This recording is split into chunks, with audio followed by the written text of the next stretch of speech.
What were you doing before you decided to be a group? Well, Siobhan and me had decided to be journalists. We were at the London College of Fashion, and Karen was at the BBC in an office. Having a great time. Were you? I mean, did you hate it? Were you all dying to escape from what you were doing from day to day? Experience on the same paper as you? Sounds. Yeah, you know, well, we had to do a week experience with the college, and I went to Sounds for a week and worked with Gary Bushell. It was a great experience. I'm sure it was. It's the only week's work she's done in her life. And then as a result of that, you decided not to be a journalist, you were in a pop group instead. Yes. How old were you when Bananarama started? It was in our teens. It was like, you know, well, you never worked at all, did you, after college? And I had to pack in my job because I'd taken so much time off that I just couldn't, you know, I had no holidays left and I couldn't possibly take any more sick leave. So it was a case of, you know, leave or work for the next 6 months solidly. So I left and told my mum I was going to be a pop star. Was she impressed? She had a breakdown. Have you ever lied about your age? Did people ever, like, I mean, because girls are always under pressure to do that kind of thing in pop, aren't they? Like, they want you to be kind of 18 forever. Yeah, we do, especially abroad. You just well, you find out that everybody else lies about it, and there's people that's been in the business longer than you, and they end up being younger than 21 you. So, or something. I think it's quite funny anyway to get, well, I was used to give a different age every time I was interviewed because I just thought it was funny. How wide a variety are we talking about? It backfired on me horribly because there's a guy who worked for Smash Hits who decided that I was lying about my age and added several years onto it, and it's gone into the Smash Hits file, and Smash Hits has now opened in Australia and America, and it's in those files there. So I get these cards saying, year, won't you? Happy 29th birthday, or my last birthday, and I'm raging. Right, we're going to move on chronologically to the next video, which was one that Midge directed. I think. I was really saying something. Yes, he looked very attractive in his jodhpurs, didn't he? Yes. He wore the whole director's caboodle at the time. It's a very confident performance from me, I think. Yeah, we weren't particularly professional in those days. We hadn't really learnt how to sort of master the art of actually performing to anything, let alone a camera. The only thing we could do was sort of snigger at each other, really. Oh, but it's such a great video because it looks so kind of loose and not sort of fussy. Innocent charm about it. Short, if you were alive. That's what I was trying to say. Innocent charm. How has being pop stars changed other people's reactions towards you? I mean, it depends what sort of people you're talking about. I mean, as far as friends go, we still sort of mix with the same people as we have all the way along, so they don't really change at all. I mean, they're still treat us exactly the same. It's very strange when people sort of start asking you for autographs and things. You feel a bit stupid sometimes when you actually think, you know, that people are coming up and asking you to write your name, like Love Karen, on a piece of paper. I sort of think it seems really mad because I don't think of myself as being some sort of superior hero of anyone's. But did it affect, like, when you met boys and things? I mean, at 18 or whatever, you're in a group and you meet boys, and to them you're somebody famous. Yeah, it does, definitely. I think that we go to the sort of places where, I don't know, either, well, I'm lucky because I'm rarely recognised anyway, but, so I suppose it's not as bad for me, but the sort of clubs we go to, well, there's loads of people in groups go to them, and people are used to seeing them, so it's no big deal, you know. Occasionally you might get a wally come up to you. You do get some boys, like, and they like sit with their mates and they look at you and point you at, and then they'll come up and talk to you, but they'll pretend they don't know who you are, which is really sickening, as if they just fancy you, you know. But really, it's just like a show in front of their mates, and they'd love to sort of say, oh, I got off with one of Bananarama. Because when you tell them who you actually are, they just sort of, I mean, when you say you're not, you know, say, oh, I'm a secretary or something, you lie, you're in Bananarama. Most of them say that they've got off with us anyway. Yeah, so that's the difference. It must be really odd imagining that your picture is on, like, teenage boys' bedroom walls and they look up to you and all that kind of thing. Them. The pictures are so unflattering. I don't really think that they are. I'd be really shocked if I saw a bedroom wall with me on it, I think. The only persons I've seen is my brother's. So that's different. My brother's bedroom wall, who's got pictures of me up. But then that's just as a proud brother, I suppose. It's really strange. I mean, you seem like you're like sort of totally down to earth about it, but I can't believe that it doesn't affect. Well, it's good for your ego, but it just seems so weird that people actually want just your name on a piece of paper, because I just feel I'm so normal. What's the big deal?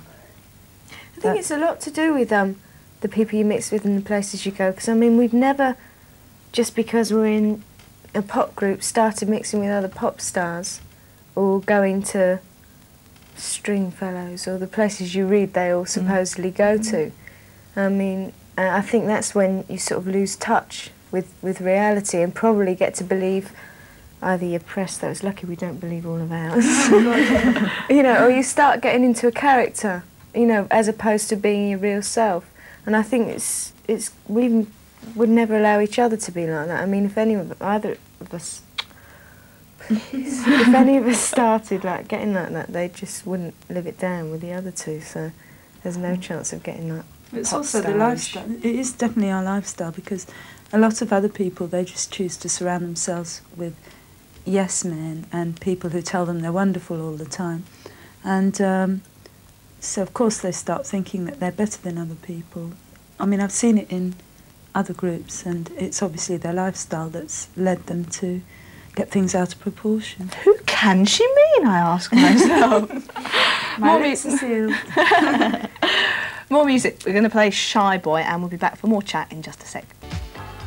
This video we're going to look at is Cheers Then. Now, you must tell me about the making of this, because there is a particular theme behind all the locations. Yes, this is The Sound of Music, one of our favourite films, and it was filmed in Austria in all the same locations, and it was about -20 degrees, freezing cold, thick with fog, very uncomfortable and most video. of it were just sort of stripped down to sort of T-shirts and sort of nuns' habits, slung homemade nuns' outfits over the top. It was freezing. I mean, we were just dying every time we had to take our coats off to actually sing. But you can see we're freezing. That's Red noses. There's a really embarrassing bit at one point, because we're going along in the back of a pony and trap, and I'm actually sort of soothing, stroking Sarah's arm. Yeah, up and down and it's the on arm. video. It's really awful, but it must have been sort of warming, sort of subconsciously warming her up. I'm so embarrassed. Every time I see it, I just die. Well, so tell us about some of the places, because I think, don't you go around the little summer house thing where they do 16 going on 17? If it was stuck on the side of a motorway, they'd moved it. It wasn't in the actual location any longer. And the extra, the that boy who was boy. supposed to be the Ralph. yeah. He stank of brandy because it was so cold. They'd been plying him with brandy to warm him up. He had to breathe in our faces. And we'd never gone for curly blondes anyway. So. And did you have to do all the running up and down the hills and Yeah, stuff up and like down. that? Yeah. It was coming good out though. of the It was really convent. good seeing the places, I think. It's a fabulous place. Do you cry when you watch The Sound of Music? No. No, last time we saw it was quite recently, wasn't it? In Scotland, Yeah. and I laughed. But we were arrested when we made the video, do you remember? Oh yeah, They thought we were smuggling in and out of the Austrian-German border. because it was done right on Because the we had border. helicopters and everything. I thought we were carrying guns or drugs or something. They had everyone up against the bands, you know, sort of like that.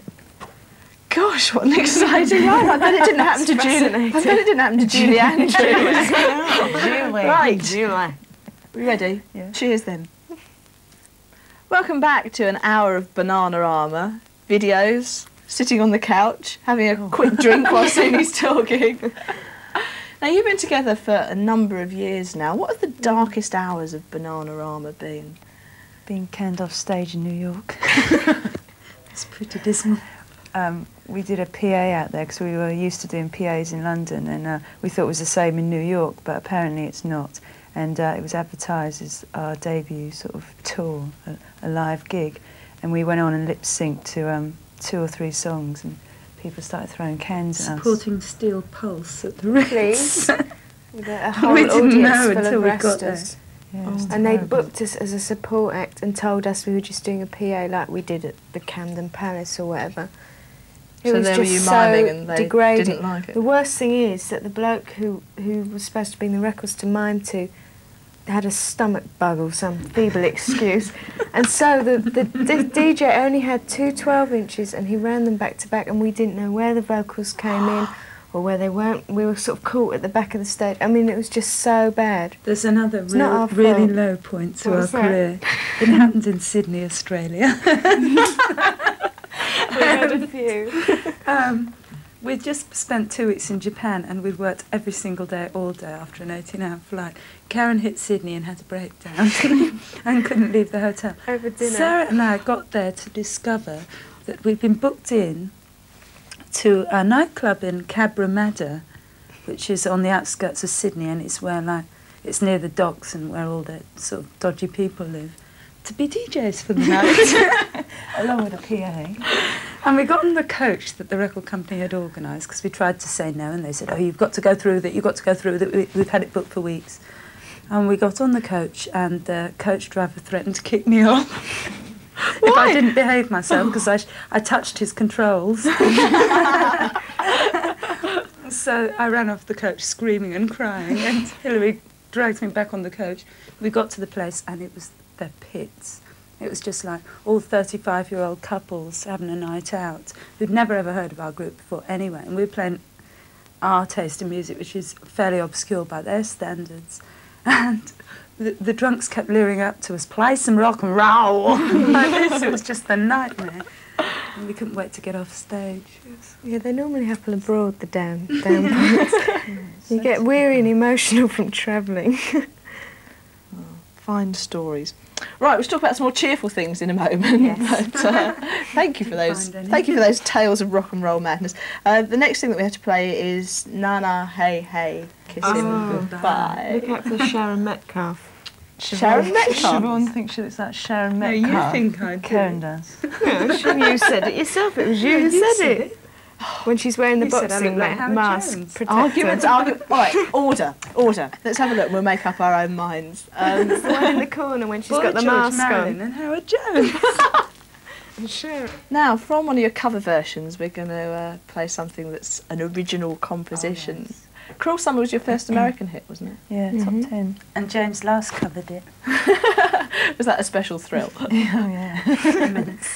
Where are Bananarama the most popular though? Because you have kind of like big followings in France, which is quite unusual for an Cruel English Summer group. was really big all over the world, really, a bit like Venus now. But I don't know, we've had a few hits in Germany and just that one hit in America. Until Venus, which is climbing there steadily at the moment. What we've got is like sort of a base following all over the place who are members of the fan club and they write regularly and all that sort of thing. But as for being huge in any country, I think this is the record that really seems to be. Because it's happening everywhere at once. What about Japan? Because they're really mad on very image-conscious bands, aren't they? They're Big manic. over there. Well, they go mad for us, but I don't think we've had a hit out there. We're top of the dance charts with Yeah, Venus. Venus. It's a strange market though, because most of the stuff in the charts is Japanese, you know, and there's very few international acts. Although they're in all the sort of glossy magazines you get, they're actually Not in the charts. not in the charts. You know, it's just that sort of following who follow European music or American music, who would lead you to believe that. And because they go so hysterical, everyone comes back from Japan sort of saying, hey, we're really, really popular in Japan. But they probably haven't sold a record, you know, it's just that the girls go wild over us. Yeah. I mean, you get the boys crying, and they're in their 20s, you know. Really strange audience. How did you write Cruel Summer? Was it one person's idea? I mean, I don't know how you write Yeah, songs collectively. Does one person do lyrics and one person do melody? No, it varies really. This one we had a backing track and then we wrote the lyrics and the melody over the top ourselves. And did you do the video in America? I mean, Yeah, it looks in like New it. York. We're determined to get to New York by hook or by crook, so we decided that the video should be shot in New York. And they managed to fly us out there for the day and film it and bring it in for £10,000. Did you bump your head on purpose? That's what I want to know. No, I'd never do anything so tacky on purpose. It's a nice moment, though. Yes, She there's said some cruel. great bits of acting in there, isn't there? Yeah. So Did anyone it's- spot the Go on, V Amir. sign in the truck though? That's what we want to know. No, but they all will now. Look out for the V sign in the truck. Have you ever had singing or dancing lessons? We had singing lessons, about 2, with Tony DeBrett, the same woman that taught Johnny Rotten. But it's just so pompous, and you have to sing like an opera singer, and the three of us were standing there together, and we were too inhibited. It's just too embarrassing. You've got to do all this sort of breathing, and and it's just like, and she comes around and holds you in, sort of, and she's got this mega voice. I mean, she sort of sings, and it's like deafening, totally deafening. Basically, it's just learning how to breathe, and it's no good going for a lesson unless you're prepared to practice at home, and I'm damned if I'm doing that at home. So. It tends to change your voice, I think. I mean, it does help with breathing, if, you know, I suppose, if you learn how to... It's basically just topping. They teach you how to sort of keep a lung full of air in, but I don't think any of us want to actually end up singing like sort of operatic singers or anything. But can you sing untrained? I mean, in a concert situation or whatever, successfully. We'll see. We'll see soon enough. I was sorting through my stuff because my mum's moving house, and I found all my medals and certificates from singing as a young child. I'm already a seasoned performer on stage. Yes, but when you're a little trousers. kid and you're singing, and if you go, then it's quite sweet, but you can't afford to do that when you're a pop singer, can you? I suppose Well, not. I'm sure most of the people in the charts haven't been trained to sing. No, it's a Very different few. style of singing. But when you actually have to go out and play live, I mean, lots of people, I mean, even people who are thought of as like really good pop singers, like Annie Lennox and Paul Young, end up in all sorts of trouble, don't people's they? voices go, but I mean, it's a tender. I mean, your voice gets stronger as you practice, because we've done rehearsals with a view to touring on many occasions, and we've done like a few weeks or a month's rehearsal, and by the end of it, you can breathe really easily and sing really easily, just because it's like keeping fit. You've got to keep your voice fit. When you haven't sung for ages, it just takes a while for it to warm up, you know. Now, I know you are going to start doing serious touring. Do you keep fit? I mean, because if you're running about on stage every night, I mean, most people do have to... We only do dance. dancing. We don't actually go to aerobics classes or anything. We did start that years ago, but it's so boring. It's horrible anyway, it really is. I mean, we started doing actual proper dance training quite recently, well, last year when we were planning on But touring. what does that last mean? year. Does that mean doing exercises, or do you have to like stand at a bar like No, we ballet just dancers do? it work was out stretching routines, things. really. For the... Sorry? Why don't you do the interview on your own? Okay. Don't be cruel. Don't be cruel. Oh, they're all dissolving into giggles over here. Shall we move swiftly on to Robert De Niro, I think is the next thing that we have to look at. And while you compose yourself, Siobhan, yes. And then we'll have a nice little chat after Robert De Niro. Thank you and good night. Before the break, you saw Bananarama with Robert De Niro's waiting. Now, we're all terribly composed, so I can ask you a sensible question. You got to meet him, didn't you, as a result of that song? Yes, our press officer arranged it with his press officer, and he phoned us up at our flat and asked us out for a drink. None of us actually believed it was him on the phone, because my boyfriend answered the phone and he came and said, "It's Robert De Niro, wants to talk to one of you." We didn't believe him. It was about 10 minutes before we got to the phone. And he was on his knees. "Please, I swear," he said, "his name's Bob De Niro. Please take this phone off me." And we're going, "Go away, don't be stupid, we're watching the telly." And in the end, I had to take the phone call because the other two were thrashing around the hall and punching each other and screaming. God. What did you do? Did you giggle? Did you faint? Were you composed? I spent the whole time with that hand over the mouthpiece going, And Siobhan got stuck with the director when we actually met him. "Thanks, girls." Was he nice? Was he wonderful? He's terribly, isn't he supposed to be this terribly intense method? No, He he wasn't wasn't. intense at all. We He just just went for a drink with him. Obviously loosened boy, his did tongue we have a in more drink ways with than him. one. We won't go into that here. Listen, we're going to play Rough Justice next, which was a much tougher song than people expect from Bananarama.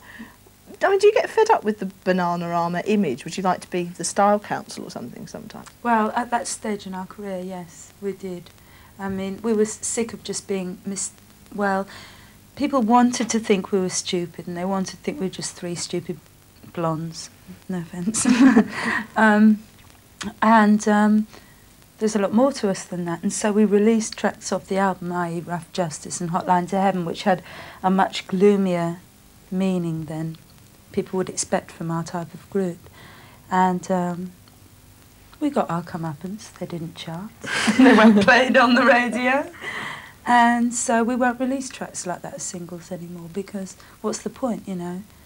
I mean, if the radio aren't prepared to play them. But if you buy our albums, you'll see there's a lot more to us than just Venus or Robert De Niro's Waiting. I think we were fighting a lot against the image that the press had given us. at that point, at the point of the last album. And since then, we've got over all that, and we sort of, I mean, we just are a pop group, and yes, we are serious sometimes, and other times we're not, and people just have to accept you the way they are. I mean, we're proud of the songs we put out, whether it's Venus or whether it's Rough Justice. You know, they're all good records. So... What she said, it's just as well you couldn't hear that. Right, let's just have a look at Rough Justice back in a minute. Now what I want to know is, why is Siobhan always the different one?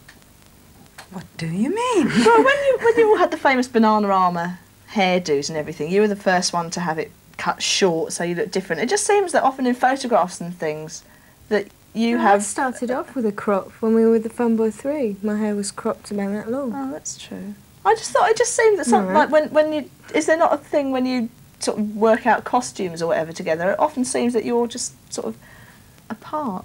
Well, Sarah and Karen have known each other since they were 12 or 13. It's got nothing to do with cutting your hair short. No, but they're like completely twins, and they always were. No. I think they are. I don't think we are.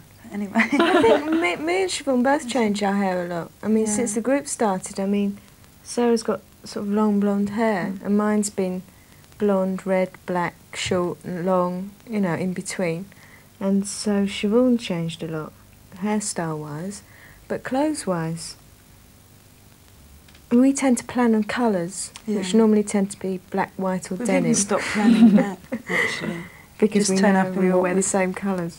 It's a funny number to work with, isn't it? 3, because I mean in a duo things are sort of evenly weighted and stuff. But I mean, do you lot divide into 2 onto 1 when you have disagreements and things Well, we like don't that? usually have disagreements, fortunately. If there are, it's between me and Siobhan. Yeah. I'm the sort of go-between, really, Yeah. because I'm not as stubborn. If I was, we'd never get anything done. I'm sort of mediator between the 2 stubborn pigs over here. I sort of even things out. But fortunately, we've got dead similar tastes in just about anything you care to mention. In fact, we so- hardly ever disagree anymore. I mean, the only disagreements we sort of had came about when we were literally sort of living together, working together, and trivial things carried over to work, and it just was a lot of bit of sulking and that. But there's virtually no disagreements now. which is Do you think quite you'll good. always be partners? Always be friends? Yeah. I think we'll always be friends, yeah. I mean, obviously we're not going to be Bananarama when we're 60, you know. Perish the thought. But I mean, it's a social thing as well as a business thing with us, and always has been. I mean, when we go out at night, we go out with each other as friends socially and with the same group of people.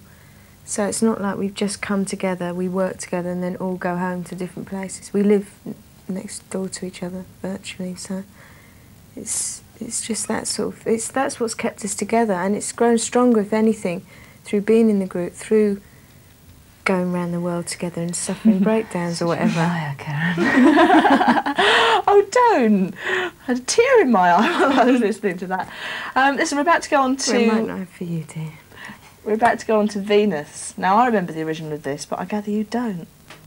No, Well, I before do. my time, but not before Siobhan's. Ooh! Oh, of course, Siobhan's 29. We were discussing this earlier on. weren't we? Please. You do remember the original, do you? Yeah, I do. And that's when I first started listening to the radio, was that year.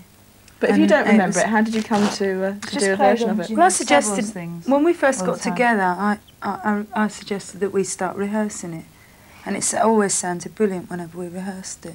Well, we tried loads of things out, some of which sounded crap. You know, it's just one of those songs that's always suited our voices and worked very well for us. But I do sort of remember it from that year. I have to confess. Although I didn't buy it, I never had enough pocket money at the time. Right, I've already confessed. I remember it too. From what I've read. All right, let's look at it. It's Venus.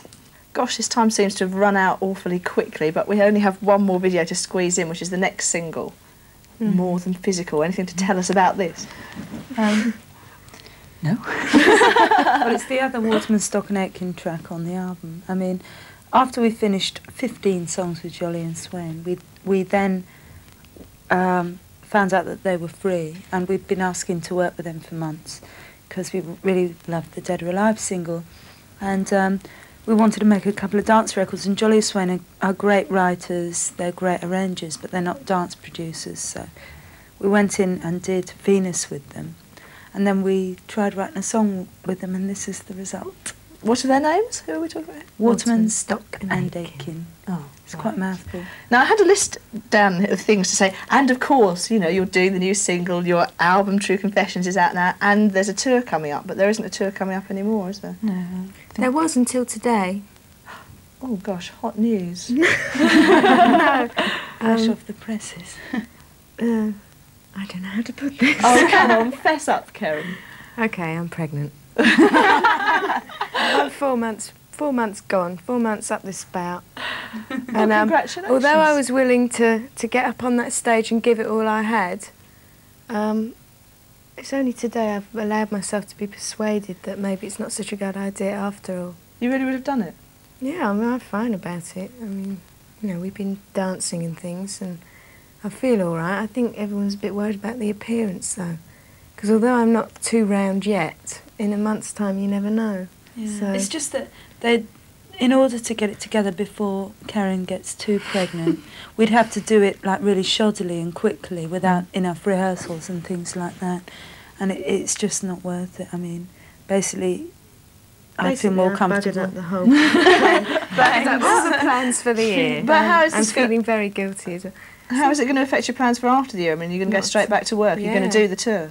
Oh yeah, as soon as it's out. As soon as Babs is out, we'll be off on the road. With the lad. Yes, it'll be something to amuse us while we're on the road. Oh, it sounds wonderful. Yeah, I'm really looking forward to it. I mean, having Who's your mum? Bananarama! Imagine it. Well, have great fun on the road with Babs. Babs. With Babs. Or Junior, or whoever he may be. Thanks very much for coming in. Thank you. And bonne naissance. Thank you.